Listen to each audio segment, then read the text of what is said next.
अरे हो गई शादी हमार, अरे हमरा के तू भूल जाइहा, अब करिहा न तू इंतजार। जातारू जान त सुना एक बेरी मीटिंग करा के जा। जातारू जान त सुना एक बेरी मीटिंग करा के जा। जाए से पहिले ससुरवा अपना सखी से सेटिंग करा के जा जा जा जा।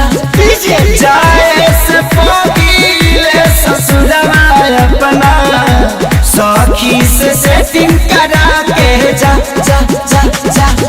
ए जान तू जाने तू जब से मिलल तो बुझाला कि राशन के परी से मिलल बनी। गलती हो रहा है, राशन नहीं निराशन।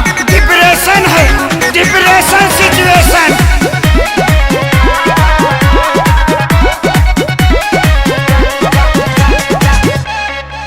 रुक जाके करब कौन फारम, वो खाली बिया का हमरा खानी प्यार कहरे वाली की जाली बिया का का का का।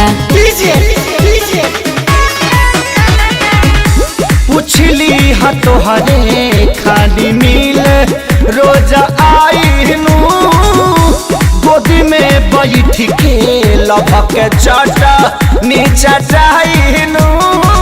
सोझा सोझिलिया के एक बारी डेटिंग करा के जा।